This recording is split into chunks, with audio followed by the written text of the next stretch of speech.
le prince William a orchestré un coup d'État discret et savamment calculé au sein même du palais de Buckingham. Ce bouleversement majeur du pouvoir royal a débuté par les pleurs d'un enfant.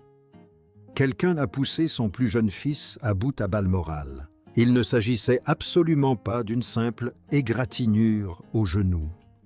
Ce n'était pas une simple crise de colère passagère. Des témoins ont décrit une violente agression verbale préméditée et odieuse à l'encontre de l'enfant. Ces remarques cruelles visaient un garçon qui comprenait à peine le contexte. Le personnel a assisté à toute cette scène douloureuse, profondément choqué. Ces paroles blessantes ne provenaient pas d'un simple visiteur de passage. Elles ne venaient certainement pas d'un étranger errant sur le domaine royal privé. Cette attaque choquante est venue du cœur même de la famille Roy-Tuhuri, royale recomposée. Une petite fille de la reine Camilla aurait abordé le jeune prince Louis sans prévenir. Ces paroles étaient délibérément choisies pour le blesser profondément. Les insultes ne visaient pas seulement le jeune prince et son comportement. Les remarques cruelles s'en prenaient délibérément à sa mère, la princesse Catherine, avec une méchanceté frappante. Puis, les propos prirent une tournure bien plus sombre et sinistre. Ils établissaient des comparaisons directes et douloureuses avec sa défunte grand-mère, la princesse Diana. L'histoire tragique de la famille royale était soudainement instrumentalisée. Un garçon de son âge ne peut saisir pleinement ces lourdes références historiques.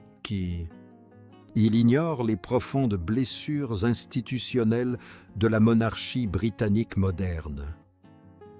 Mais le jeune prince a parfaitement compris la méchanceté des paroles de la jeune fille. La violence même de ces mots l'a frappé comme un coup de poing. Des témoins racontent que le petit prince s'est effondré dans le couloir silencieux du domaine. Il courut droit vers sa mère en sanglotant bruyamment et de façon totalement incontrôlable. Son petit corps tremblait violemment, tandis qu'il tentait désespérément de reprendre son souffle. Les couloirs silencieux de la résidence écossaise résonnèrent lourdement de sa détresse sincère. Le cri terrible d'un enfant royal souffrant figea complètement le personnel. Tous s'immobilisèrent et attendirent nerveusement l'inévitable réaction explosive des parents. Mais l'histoire prend une tournure fascinante à ce moment précis. Ce n'est pas l'enfant en pleurs qui a paralysé le personnel expérimenté du domaine royal. C'est l'expression terrifiante qui s'est soudainement affichée sur le visage de la princesse Catherine. Elle n'a pas crié sur la personne qui avait insulté son jeune fils. Elle n'a pas traversé la pièce en trombe pour exiger des excuses immédiates ou des explications.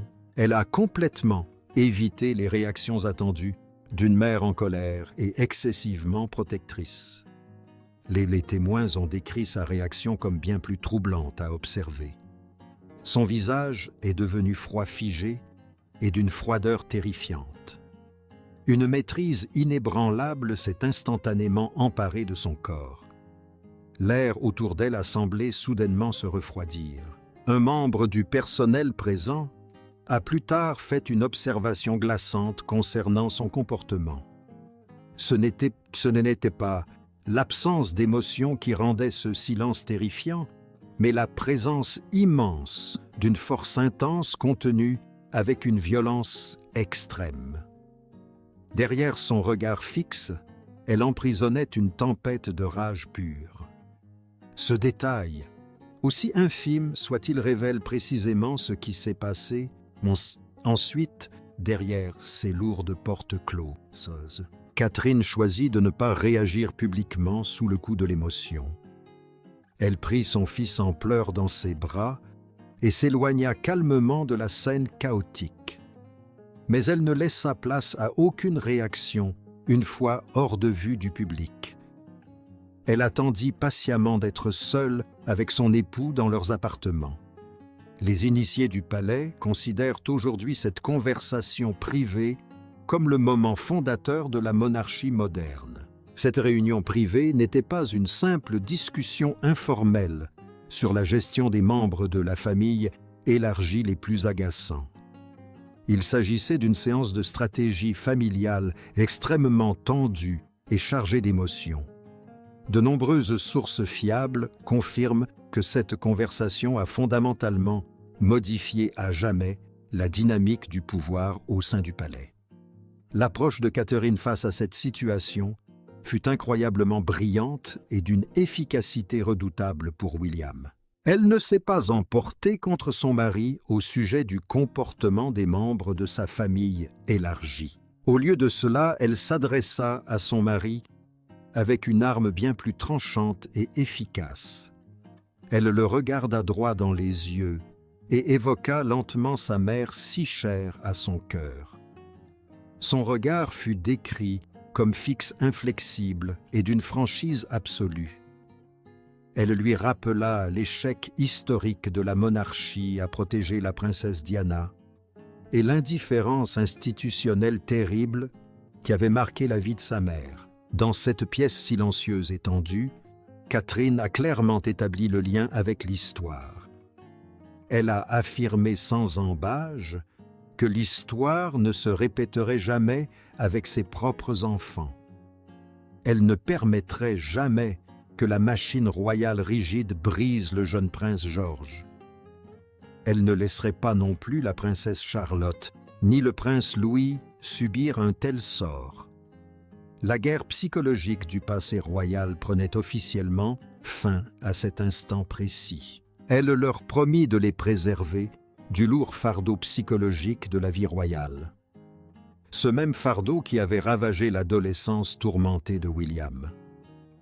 Elle jura de les protéger farouchement, quel qu'en soit le prix. Il ne s'agissait pas simplement d'une mère inquiète, exprimant à voix haute ses frustrations quotidiennes. C'était une manière directe et radicale de faire remonter à la surface les peurs d'enfance les plus enfouies de William. William a passé toute sa vie d'adulte à compartimenter soigneusement son profond traumatisme d'enfance. L'éclatement public et amer du mariage de ses parents le hante encore au quotidien. Les conflits de palais murmurés et la pression médiatique incessante ne se sont jamais vraiment estompés. La perte tragique et publique de sa mère demeure le drame personnel qui l'a le plus marqué. Ces événements douloureux constituent les fondements même de sa psyché d'adulte. Catherine l'obligea à regarder en face sa plus grande terreur cachée cet après-midi-là. L'incident cessa d'être une remarque cruelle d'une lointaine parente par alliance. Il se transforma instantanément en une vision horrible d'un avenir tragique qui se répéterait pour ses enfants. Il vit précisément le sombre avenir qu'il avait juré d'empêcher à jamais. L'accumulation insidieuse de pressions dynastiques toxiques se reproduisait. Il reconnut le mépris habituel et désinvolte pour le bien-être émotionnel qui régnait au sein du palais. Il était convaincu que ce climat toxique avait directement causé la mort de sa mère.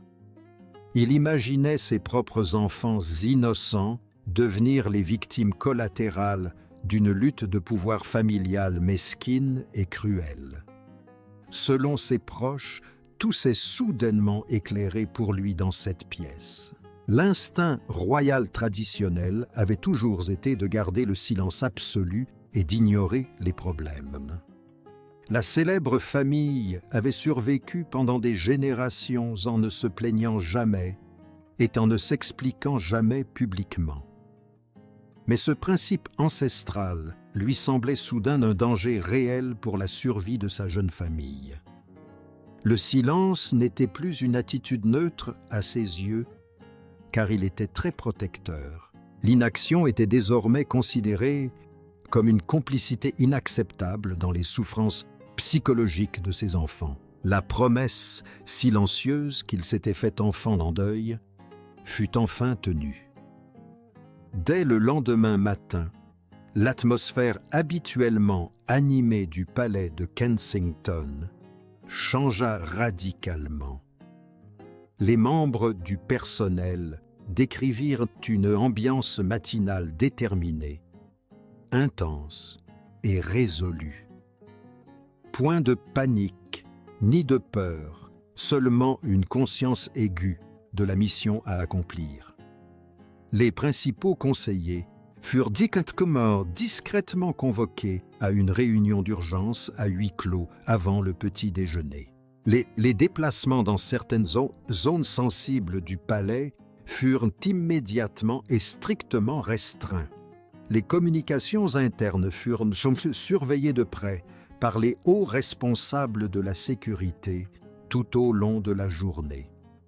Plusieurs témoignages font état de la confiscation temporaire des téléphones portables de certaines personnes par les gardes. Ce protocole de sécurité extrême témoigne de la gravité de la situation. La famille royale se préparait en quelque sorte à une guerre civile interne sans précédent. Des conseillers juridiques et des experts en droit constitutionnel furent introduits secrètement dans le palais. Les hauts responsables du protocole arrivèrent par des entrées privées afin d'éviter la presse.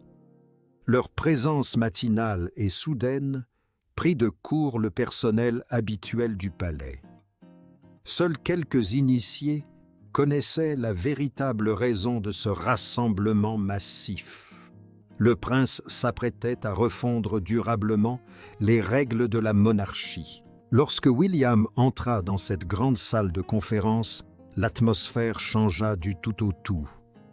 Selon des sources proches du dossier, il n'avait pas l'air d'un père bouleversé ou excessivement en colère. Il ressemblait, trait pour trait, à un commandant militaire aguerri entrant avec assurance sur un champ de bataille. Il portait sous le bras un dossier de briefing extrêmement détaillé pour la réunion. Son contenu révélait une riposte d'une brutalité et d'une stratégie implacable à l'incident de Balmoral. Il ne s'agissait pas d'une explosion émotionnelle destinée à susciter rapidement la compassion dans les journaux. C'était un plan clinique et chirurgical d'exclusion et de séparation institutionnelle définitive. Il entendait dépouiller la famille élargie de la reine Camilla de son statut royal immérité. Il perdrait définitivement tout lien avec la vie officielle de la monarchie. Toutes les possibilités de leur présence publique au sein de la famille royale furent systématiquement examinées et impitoyablement éliminées. Les invitations futures au somptueux banquet d'État furent définitivement exclues pour les proches. Toute apparition au balcon du célèbre palais de Buckingham leur fut interdite. Leur participation aux cérémonies traditionnelles fut totalement et immédiatement supprimée. Toute responsabilité, même mineure, impliquant des engagements publics royaux, leur fut retirée sur le champ et définitivement.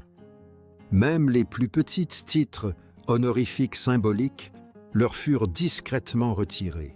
Les responsables du palais ont rapidement forgé une expression glaçante pour désigner cette nouvelle directive interne stricte. Ils ont commencé à appeler ces règles draconiennes simplement le mandat de l'effaceur. La froideur et la précision implacable de ce nom décrivent parfaitement la rapidité de la réaction du palais.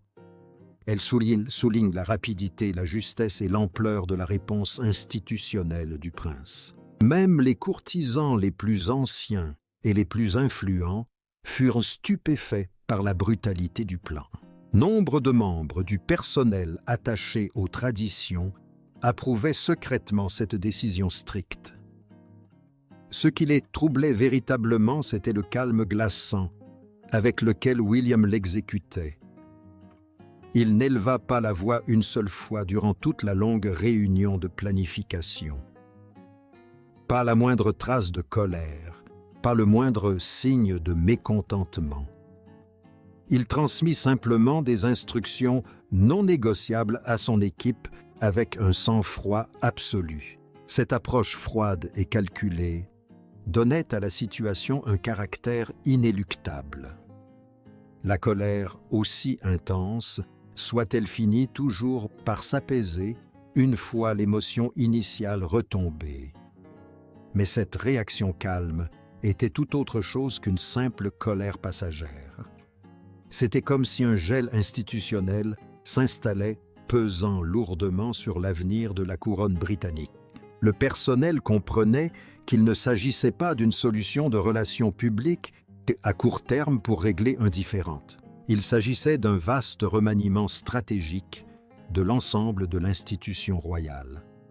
Ce remaniement était imposé de manière permanente par le futur roi d'Angleterre, alors extrêmement populaire.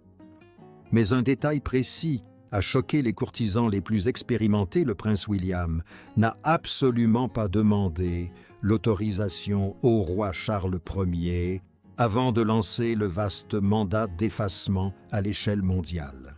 Il n'a organisé aucune réunion privée pour discuter de cette question extrêmement délicate. Il n'a sollicité aucune forme d'approbation auprès du monarque régnant. Il a simplement mis en application immédiatement et publiquement l'ensemble du mandat. Il a déclenché l'immense machinerie de son palais de Kensington.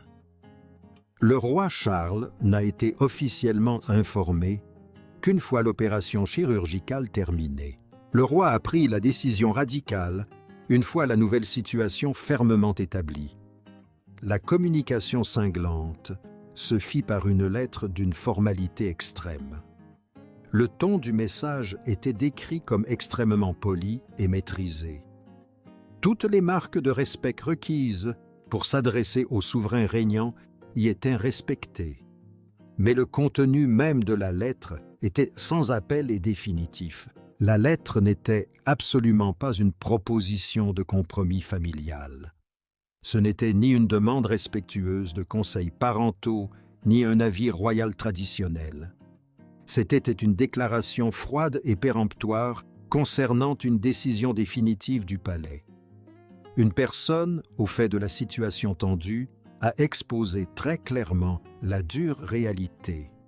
Il n'y avait littéralement plus aucune possibilité de dialogue sur le sujet. La lourde porte de la négociation se referma brutalement et fut verrouillée de l'intérieur. Elle était solidement verrouillée avant même que le roi ne soit au courant du problème. On imagine aisément le poids terrible que cette lettre a dû représenter pour le roi Charles. Il se retrouvait soudainement pris au piège d'une situation familiale véritablement inextricable et extrêmement douloureuse. Il était pris entre sa femme bien-aimée et son héritier doté d'un immense pouvoir. La famille de son épouse venait d'être publiquement et définitivement déchue de ses fonctions par son fils. Ce dernier exerçait une autorité institutionnelle d'une manière totalement inédite et audacieuse. De telles manœuvres agressives étaient sans précédent dans la monarchie britannique moderne et complexe. La reine Camilla aurait explosé de fureur en découvrant le décret secret. Elle affirmait que cette décision précipitée constituait un défi direct à la légitimité du trône.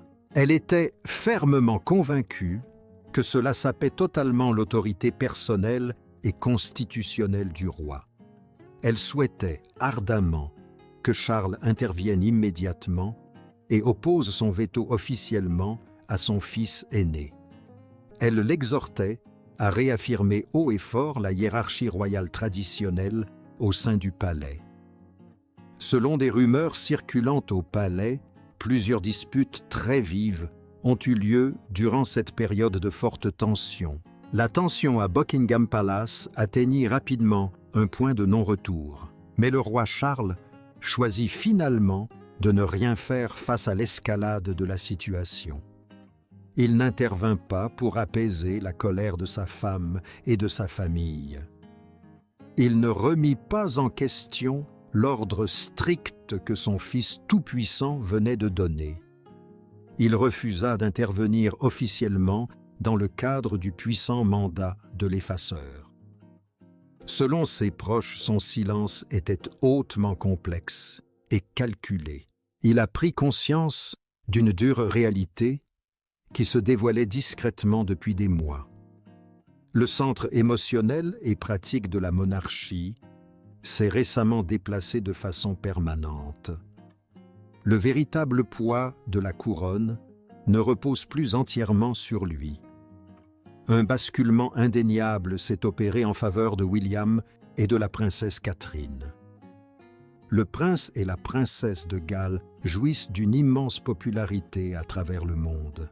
Ils projettent constamment une image irréprochable de stabilité absolue et d'élégance royale moderne. Ils sont les parents profondément dévoués du futur roi d'Angleterre. Le public place tous ses espoirs d'avenir sur leurs jeunes épaules prometteuses. Déclencher une guerre ouverte avec son fils serait une folie de la part de Charles. Il savait qu'il perdrait probablement ce combat odieux aux yeux du public. Son silence complice valait acceptation tacite de cette réalité de palais en pleine mutation. C'était un feu vert silencieux, approuvant pleinement le récent coup d'État interne orchestré par son fils. La dynamique du pouvoir royal n'a pas seulement évolué subtilement au cours de la semaine écoulée. Elle a été radicalement et définitivement redéfinie pour l'avenir prévisible de la monarchie. Le coup d'État institutionnel silencieux est bel et bien terminé et la couronne est désormais assurée. Pour bien comprendre l'importance de ce changement, il faut se pencher sur les tensions croissantes. L'intégration de la famille de la reine Camilla à la vie royale fut un projet long et complexe. Pendant des années, le palais s'est efforcé de normaliser leur présence régulière sur les photos officielles. Il souhaitait présenter l'image d'une famille recomposée, parfaitement moderne et unie. Mais les courtisans traditionnels restaient profondément préoccupés par ce flou des frontières officielles. La princesse consorte est une figure centrale, mais sa famille personnelle ne jouit d'aucun statut constitutionnel. Elle ne possède aucun droit de sang au trône et n'a aucun rôle officiel dans la succession. Pourtant, sa présence aux grands événements est peu à peu devenue une attente. La visibilité dans le monde de la monarchie est le signe ultime du pouvoir réel. L'incident de Balmoral a été l'étincelle qui a mis le feu aux poudres, attisant un profond ressentiment. Le mandat de l'effaceur était bien plus qu'une simple punition pour une remarque déplacée d'un enfant. Il marquait l'aboutissement brutal et décisif d'un conflit latent depuis des décennies. Le palais comprit immédiatement que l'ère de la famille élargie de la reine Camilla était révolue. Le concept expérimental d'une couronne unifiée avait officiellement échoué sous la pression. Deux cours distinctes et séparées avaient désormais émergé au sein même du palais. La cour du roi et de la reine demeure pour l'instant à Buckingham Palace. Celle du prince et de la princesse de Galles, quant à elle, est basée à Kensington et Windsor. Le personnel est toujours très attentif aux subtilités et aux fluctuations du pouvoir. La semaine dernière, les allégeances ont commencé à se déplacer presque imperceptiblement vers le futur roi et la future reine. Il est désormais évident que la famille de Galles dirigera l'institution. Leur vision de la monarchie est celle d'une structure beaucoup plus épurée et ciblée. Ils se concentrent entièrement sur la lignée directe de succession, est le noyau dur de la famille Windsor. Le roi Charles avait jadis défendu une conception de la famille royale bien plus large et inclusive pour son règne. Mais la situation a radicalement changé suite à l'incident des Highlands. L'avenir de la couronne est désormais protégé, circonscrit et extrêmement déterminé. Pour ceux qui ont suivi de près William, cette position intransigeante n'est pas une surprise.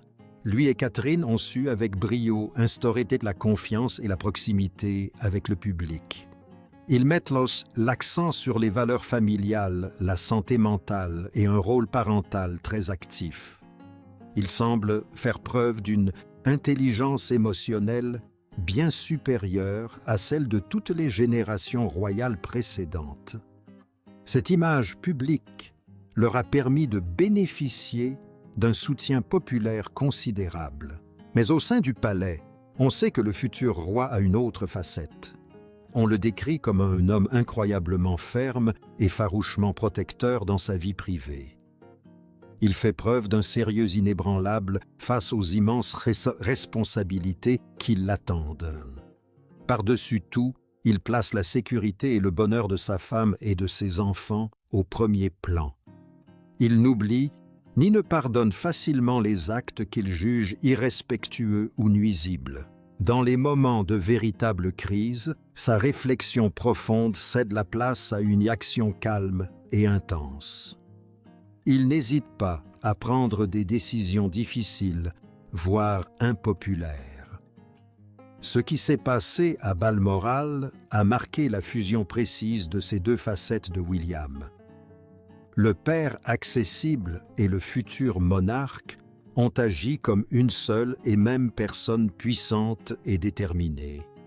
C'était un avant-goût du roi qu'il aspire à devenir. Son futur règne ne sera pas une simple continuation des traditions passées. Il reposera sur de nouveaux principes non négociables pour tous. La règle primordiale est la protection absolue du bien-être émotionnel de sa famille. Lorsque la nouvelle du mandat d'effacement a été rendue publique, la réaction a été massive. Le soutien à William et Catherine a explosé sur toutes les grandes plateformes de médias sociaux. De vieilles photos de la princesse Diana protégeant ses jeunes fils ont refait surface et sont devenues virales. Les gens ont établi un lien émotionnel direct entre le passé et la situation actuelle. Le récit n'était plus celui d'intrigues royales ennuyeuses ou de querelles familiales mesquines. Il est devenu l'histoire d'un fils qui a refusé de laisser l'histoire se répéter. C'était un récit intime et poignant sur l'amour parental et la rupture des cycles de traumatisme. Cette vague massive de soutien populaire a conféré à Guillaume un mandat institutionnel encore plus solide. Son décret n'a jamais été modifié, ni annulé, ni même sérieusement remis en question par le roi. Il demeure en vigueur aujourd'hui, immuable et inchangé malgré toute pression interne. Le message a été transmis au sein de l'institution avec une clarté parfaite et glaçante. Sous le futur règne du roi Guillaume, la santé mentale primera sur tout. C'est plus important que les relations familiales ou les intrigues de palais. C'est plus important que des siècles de traditions et de hiérarchies royales établies. Il a communiqué ce changement radical sans prononcer un seul discours public, ni faire la moindre annonce. Cela s'est fait par une action personnelle calme, efficace et absolument décisive menée en coulisses. Le prochain chapitre de la monarchie britannique s'ouvre officiellement dans les Highlands. L'institution est désormais guidée par un père à la détermination inébranlable. Il a prouvé qu'il ne fatiguerait jamais à sa mission de protéger ses enfants. L'ère du silence et de la complicité est révolue sous le nouveau mandat de l'effaceur. Le prince de Galles a pris le pouvoir et l'avenir de la couronne est redéfini. Le coup d'État silencieux est accompli. et le message adressé au monde est définitif.